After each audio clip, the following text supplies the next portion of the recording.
Taking pictures and selling them is not only a great way to make money, but it's also very fun to do. In this video series, I'm going to be talking about stock photography online.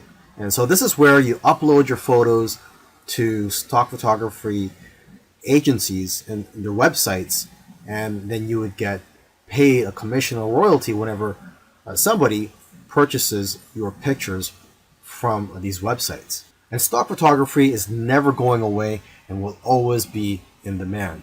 Although I must warn you, it is harder to make money selling photos nowadays than it is before, say a few years ago, because of the competition. However, there are people who are making six figures per year with stock photography. And this video series was created to help you rise above your competition. Lastly, I just want to say that stock photography is a great learning experience, and you're going to become a much greater photographer because of it. It's also satisfying when you see companies using your work and knowing that your work has value. And like I said earlier, it's fun.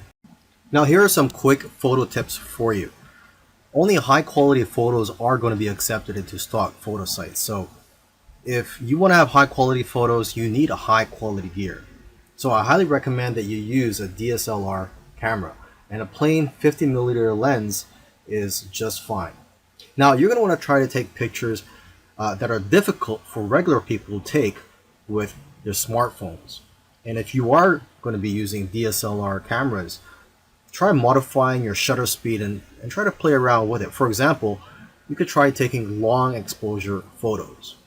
Long exposure photos tend to sell more. When you're taking these pictures, make sure that there's a concept behind the photo. You have to try to capture photos with intention, and also try to make your photos socially relevant. Another important key is to make sure that your picture elicits some type of emotion or has some type of purpose, such as showing that it's the fall season. Now, photos that do well are in the niches related to food, health, beauty, fitness, money, and business. You also have to remember to leave some room for copy and text for the users to put on the photo. And you should know that photos are not going to be accepted if there are brands, names, or license plates in the background. And if you have models in your photos, they will have to sign a release form. Now that you've taken some pictures, where do you sell those pictures online? Well, the easiest way to find these sites is just to type in stock photos on Google, and you'll find plenty of stock photography websites where you can upload your photos. Now, let me just give you some of the top sites out there. Okay, there is Pond5, which pays 50% of the sale, Alamy, which pays 40% royalty per photo, and there is one photographer that I know of who makes $100,000 per year from just this one website. Okay, and there's iYeem, which pays 50%. A lot of photographers are having success with this site. And there is Getty, which pays 20 to 30%, but they do sell photos for a much higher price, between $300 to $500. Okay, and 123RF, this stock photo site, the way they work is that the more photos you upload, the higher the royalty percentage that they'll pay you. And there's iStock, which pays 15 to 45% depending on the photo, but they'll pay you a higher rate if your photos are exclusive to their site. And there's Dreamstime, which has a very thorough approval process, but if you do get approved, they'll pay you 25 to 50% royalty and up to 60% if your photos are exclusive with their site. Plus, they'll even pay you an extra 20 cents per photo. And then one of the biggest stock photography websites out there is Shutterstock. They'll give you the most exposure because of their reach, huge customer base, and ability to advertise your photos. And there's Adobe, which will give you almost as much sales but higher sales amounts.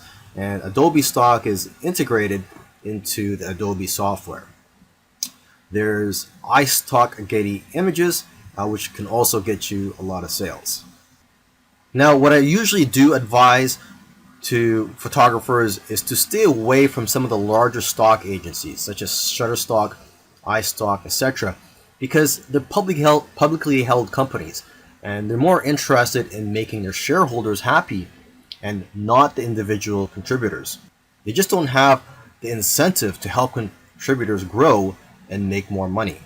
However, if you are a beginner, you may want to try out these larger stock agencies just to test out the waters and to gain experience at first. And then you could try out the smaller agencies such as Dreamstime, StockFresh, etc. The advantage of working with these smaller agencies is that there's less competition for you as a contributor. But then again, everybody is different, so you have to figure out what works for you.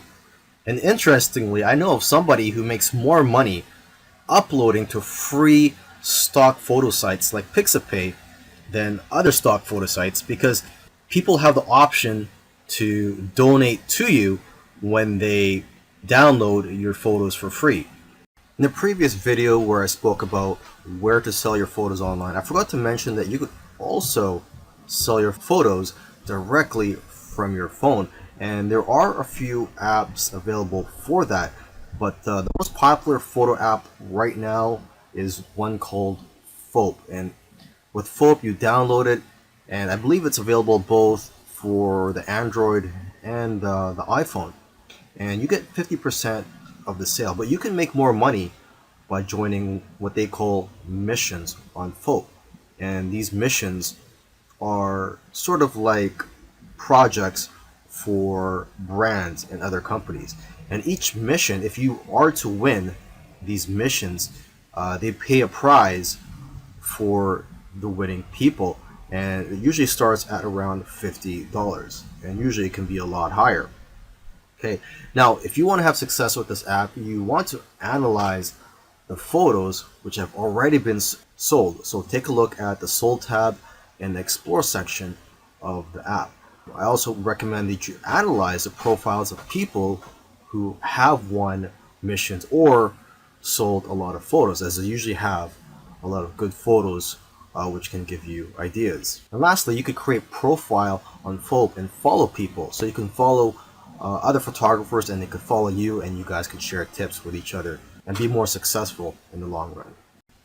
Earlier, I mentioned that you should try to avoid large stock photography websites such as Shutterstock.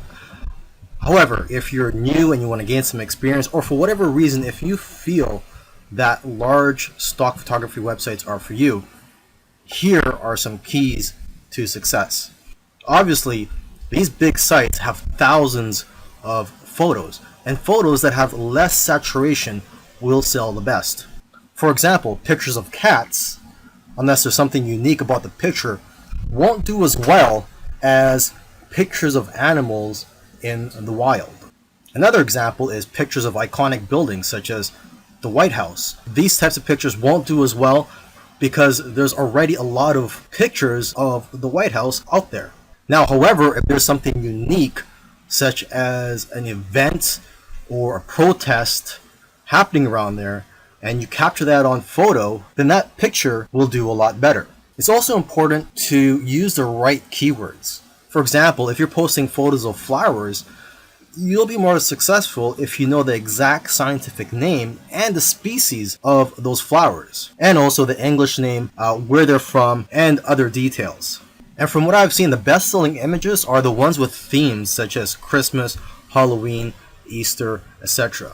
And new images usually sell better than old images, simply because old images tend to get buried in the search results. In the last video, I gave some tips on how to be successful if you were to upload to those larger stock photography websites. Now in this video, I want to give some tips on how to be successful just in general. So these tips will work whether you decide to go for the smaller stock photography websites or the larger stock photography websites. To start off with, you cannot be a generic photographer and make money with stock photography. To be successful, you have to niche down. You cannot be too broad. So you have to be very specific and also good at what you do. For example, portraits of people are always popular. So if you can focus on that, you'll probably do well. You should also stay in tune with what's going on in the world. People who are talking about the popular topics of today need images to support what they're saying. And if you are going to be uploading to multiple stock photography websites, you can use an app called MicroStalker for tracking your sales across multiple agencies. And lastly, if you're consistent, you'll increase your chances of being successful with stock photography. You'll do best if you upload a small amount of photos consistently.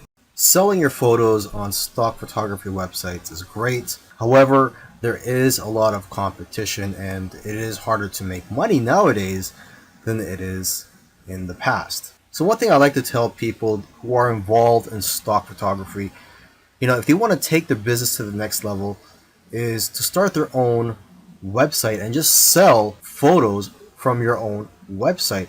And what I like about being in control, having your own website and selling your photos from your own website, is that you can collect the emails of your customers and people who visit your website. And basically, whenever you have new photos, you can notify your list of subscribers. You could also offer deals from time to time. You see, when you have an email list, you could just email them whenever you're in need of some cash flow. Now, what I recommend you do is, if you are going to start your own website, is to make your website focused on one niche. I know of somebody who made $4,000 in 1 month from his own site. Now, aside from just collecting emails from your customers, you could also collect emails from people who just visit your website. And to entice them to opt in, you could run a contest where if they enter their information, such as their email and their name, they'll be entered to win a photo or a print. Another great thing about building a list of subscribers is that you can build a relationship with your audience and that you're going to get repeat sales in the future. You see, when people buy your photos from stock photography websites, you don't collect their information. So it's not like you could tap their shoulder in the future and say, hey, would you like any of my other photos or my newest photos? This way, with your own website, you could just notify them, like I said earlier, whenever you have new photos or if you have a discount that you're offering. You should also sell prints of your photos from your own website to increase your revenues. Now, if you're scared to start your own website, there are several tools out there that make it very easy for you. And one tool that I highly recommend is called Shopify. One good feature of Shopify is that they will contact somebody who abandoned their shopping cart and they'll get reminded to purchase from you. And there's all types of themes available for you to use from Shopify. Now, once you have your site up and running, you could use Facebook ads to drive traffic to your site.